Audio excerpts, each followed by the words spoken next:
Hindi cinema में आज महिलाएं पुरुषों के साथ कदम से कदम मिलाते हुए आगे बढ़ रही हैं। आज सिनेमा के क्षेत्र में महिलाएं सिर्फ अभिनेत्री बनकर ही नहीं, बल्कि निर्देशक, निर्माता, कैमरा पर्सन, होस्ट जैसे कई काम सहजता से संभाल रही हैं। हालांकि पहले के समय में महिलाओं के लिए फिल्मों में आना आसान नहीं था। इस इंडस्ट्री में काम करने वाली महिलाओं को गलत समझा जाता था। उस दौर में देविका रानी ने अभिनेत्री बनकर लड़कियों के लिए इंडस्ट्री में रास्ते खोले थे।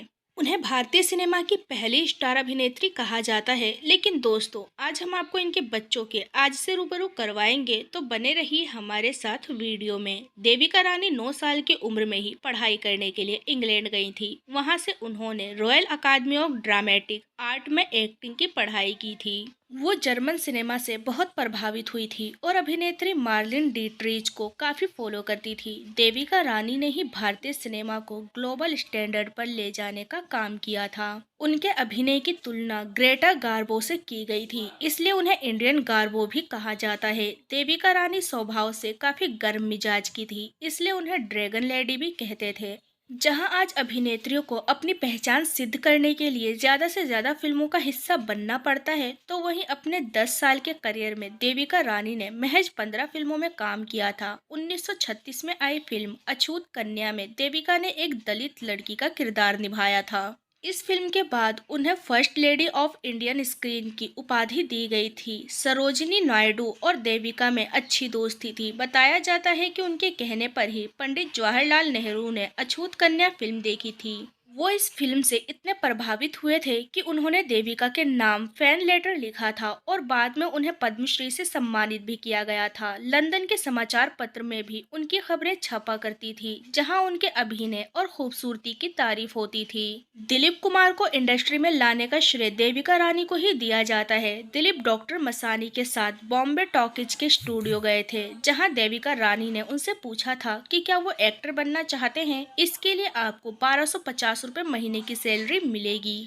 इसके बाद उन्होंने दिलीप कुमार को अशोक कुमार से मिलवाया और कहा कि इस लड़के को अभिनेता के रूप में भर्ती कर लो। उन दिनों राज कपूर महज 170 रुपए में काम कर रहे थे। जब दिलीप और राज कपूर की बात हुई तो दिलीप ने उन्हें अपनी सैलरी के बारे में बता दिया। इस पर राज कपूर देविका रानी के पास पहुंचे और बोले कि मेरी सैलरी दिलीप से कम क्यों है। इस पर देविका रानी ने कहा था कि तुम दोनों ही नौसिखिए हो और नौसिखियों को कोई एक कीमत नहीं होती। बस ये बात राज कपूर को बुरी लग गई और उन्होंने वहां से काम छोड़ दिया। देविका जब पढ़ाई करके इंग्लैंड से लौटी तो उनकी मुलाकात निर्माता हिमांशु रॉय से हुई थी। हिमांशु देविका की खूबसूरती से इतना प्रभावित हुए कि साल 1933 में उन्होंने देविका को अपनी फिल्म कर्मा में काम देने की पेशकश की, जिसे देविका ने स्वीकार कर लिया। इस फिल्म में देविका के हीरो हिमांशु रॉय ही बने। ये किसी भारतीय द्वारा बनी पहली अंग्रेजी बोलने वाली फिल्म थी। यही नहीं, देविका रानी हिंदी सिनेमा में पहली किसिंग सीन देने वाली एक्ट्रेस बनी, जो 4 मिनट लंबा सीन था।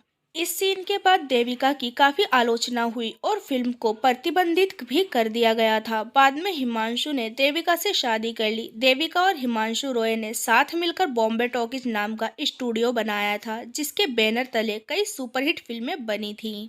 हालांकि अगर इनके बच्चों के बारे में बात की जाए तो आपको बता दें कि इनकी कोई भी संतान नहीं थी। हालांकि इन्होंने हिमांशु रॉय से साल 1929 में शादी कर ली थी। साल 1945 में देविका रानी ने रूसी पेंटर स्वेतोस्लाव रॉयरिच से दूसरी शादी की थी। शादी के बाद दोनों मनाली चले गए। मनाली में कुछ साल बिताने के बाद देविका और उनके पति स्वेतोस्लाव बेंगलोर में शिफ्ट हो गए और अपनी एक एक्सपोर्ट कंपनी खोली।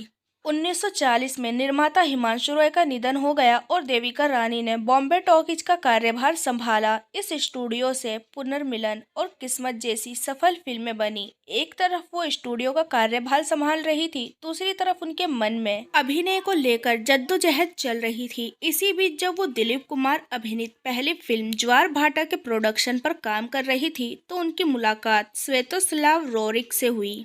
देविका अपनी आखिरी फिल्म की डिजाइन के लिए स्वेतोस्लाव रोरिक के स्टूडियो गई। वहीं उनकी मुलाकात दोस्ती और फिर प्यार में बदल गई। इस मुलाकात के 1 साल बाद दोनों ने शादी कर ली और देविका ने बॉम्बे टॉकीज बंद कर दी। 9 मार्च 1994 में देविका रानी का निधन हो गया और वो हमेशा हमेशा के लिए इस दुनिया से चली गई। तो दोस्तों, अभी के लिए बस इतना ही। मिलते हैं अगली वीडियो में, तब तक अपना ध्यान रखिए। Bye bye.